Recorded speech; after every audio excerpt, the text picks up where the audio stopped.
So vise number one is Chess Parker model 973.5A. So Chess Parker was a manufacturer making vises for quite some time. I believe beginning sometime in late 19th century through early to mid 60s. Let's see, and that's when the company didn't exist anymore. In late 50s, I think it was bought by somebody else, and then that company just stopped making vises. They concentrated on making other tools. So anyhow, model 973.5 stands for the width of the jaw, which would be this 3.5 inches. Let's just double check. Let's get it over. Yep, 3.5 inches exactly. I just checked it. It opens up about 6 inches. So when it opens up, the distance between the jaws is 6 inches, which is pretty good. Now this is considered to be a machinist vise. This guy is, strong as heck. Chess Parkers were considered to be one of the best. Probably, well, at least as good as Wilton's. Some say they were better. That's up to debate.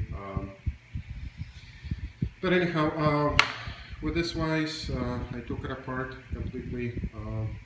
It wasn't really in a bad shape or anything. Just was neglected a bit. So all I needed to do was just clean it up. Really get a little bit of surface rust off.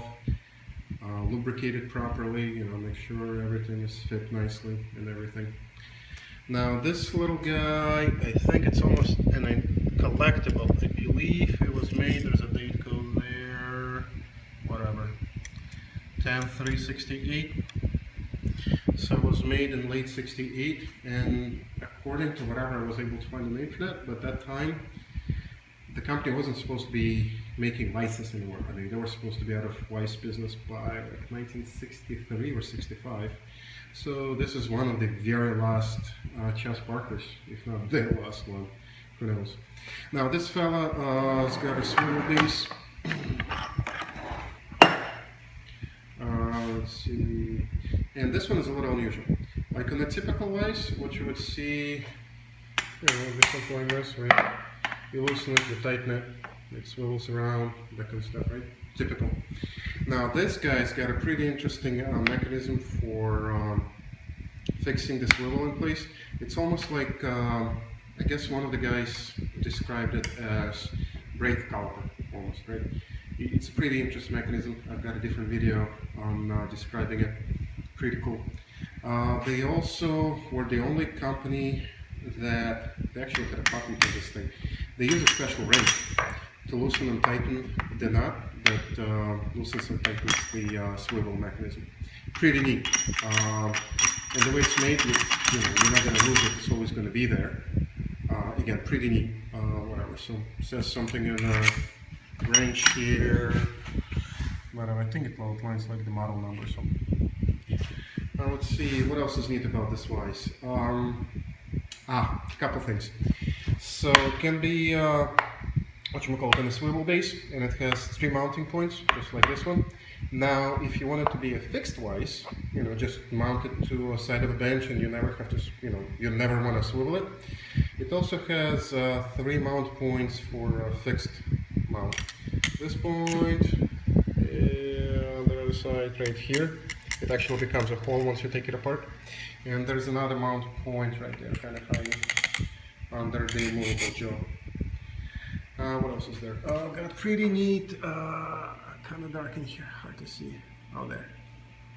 Parker Vise Division, Union Manufacturing Company. Union Manufacturing Company was the one that purchased Parker. New Britain, Connecticut, USA. Let's see what else I did with this guy. Well, polished it a bit. Handle is a little bit polished. Not too sparkly, more like a matte color. I decided not to strip the paint and not repaint it because on parts of the vise the paint is in a pretty darn good condition. Like say the base is pretty good and everything up to here is pretty good. Now the top of the jaws kind of stripped. You can see it's kind of shiny, not much paint left there. I believe the guy who I got it from, I think he was welding it a bit. Not much use on the vise, honestly. Really simple to take apart, like a pleasure to take apart.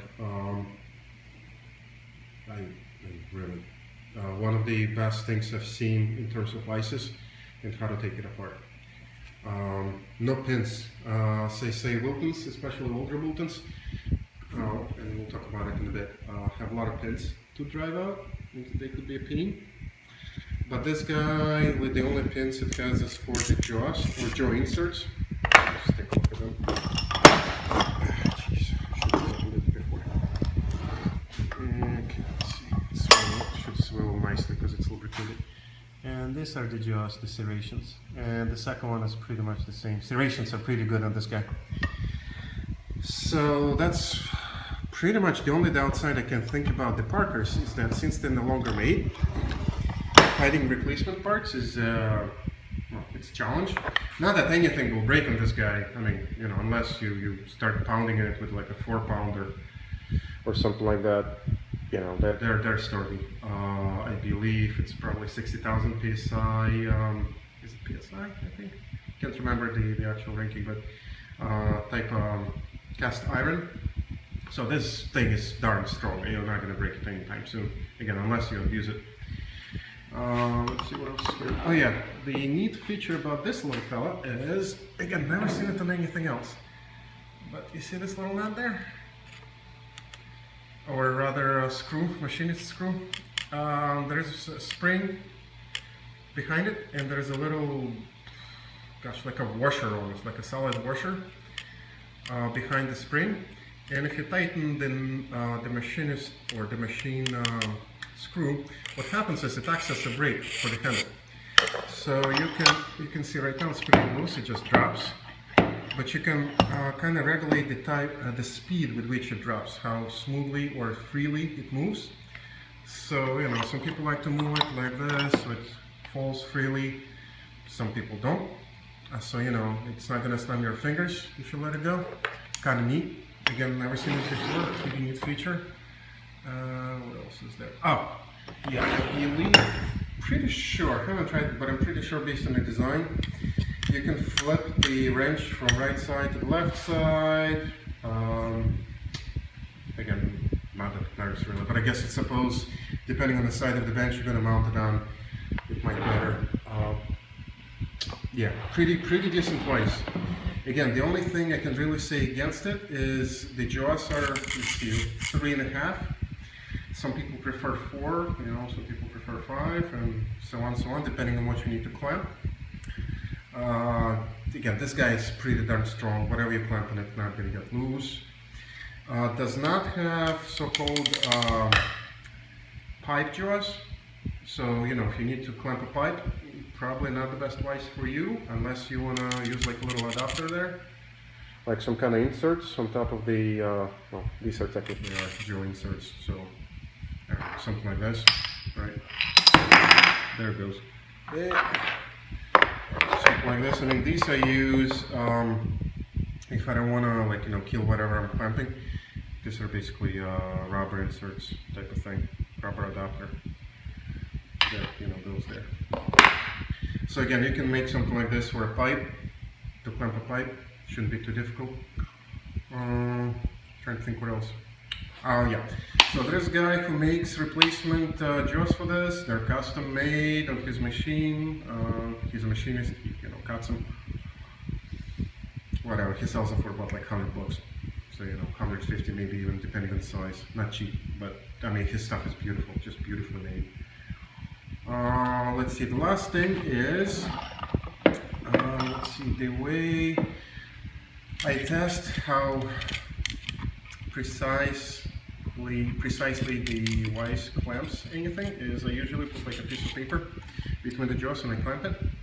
So what I've noticed with this guy is it's pretty even from side to side, so it clamps pretty evenly. What it's a little bit uneven is it clamps on the bottom a little bit sooner than it clamps on the top. So let's see.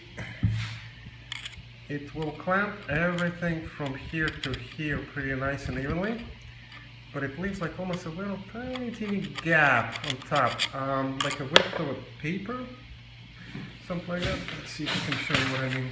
Oh, there's a piece of paper. Let's clamp this pretty tight. So I can kind of insert, see, I can insert a little bit of paper in there. So the width of a paper. Now, depending on what you're clamping, right? I didn't tinker with it. I'm sure you can make some shims for it. You probably need to drive the pins out, make a shim, put the shim in, drive the pins back, done. Right? A little bit of pain. Again, depending on what you're clamping. Like say if you need to use, you know, these rubber jaw inserts on top anyway, shouldn't matter. They're gonna clamp just very nicely and evenly. It wouldn't matter. If you're using metal jaws, you're probably clamping something that you don't care that much about, and you can clamp pretty hard. And again, it shouldn't matter. But you know, just disclosing the fact. Outside of that, again, beautifully designed, beautifully made vise, pretty nice. You know, some signs of use, obviously, scratches, a couple bumps here and there, but nothing drastic.